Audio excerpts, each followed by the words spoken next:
daawadayaal waxaa waqti xaadirkan khadka taleefanka ku jira gudoomiyaha xisbiga mucaaradka ucid ee dalka Mareykanka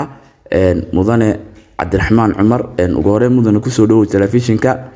wad la socotaa xaalka waqti xaadirkan wadanka doorasho laga soo noqday mucaaradkii ayaa ku guuleystay shirgudoonka golaha iyo bal qaybo kamid ah gobolada dalka maayiradoodii hadda mucaaradku waxay isku diyaarinayaan xukuumaduba doorashadii madaxtooyada bal hadda isbedelada dalka ka socda sideed u aragtaa بسم الله الرحمن الرحيم الحمد لله رب العالمين وبه نستعين على أمور الدنيا والدين أما بعد مركب الرئيسال كان واحد كسلام ياسر أحمد oo waraysigan iga qaaday iyo TV-ga Saab waxaan leeyahay TV-ga Saab waa TV-ga kaliya ee inta badan aanu ka daawano hadii aan nahay dadweynaha dibadda degan inta kadib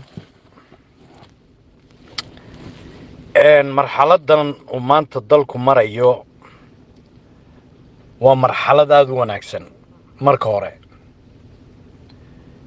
waxaan rabaa inaan sababeeyo waxyaabo badan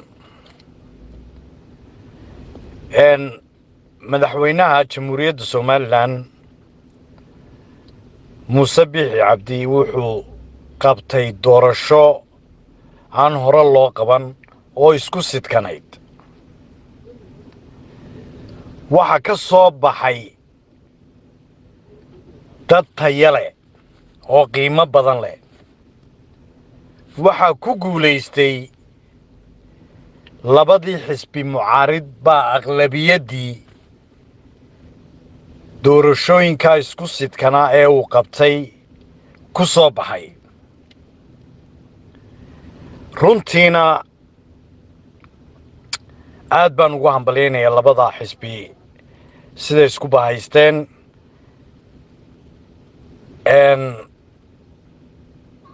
aqlabiyadana ay u heleen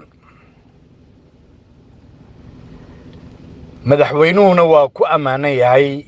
inuu doorashada qabto dalka marxaladan uu maanta marayo anigu dhowr shay baan ka taaban lahaa runtii waxa ka taagan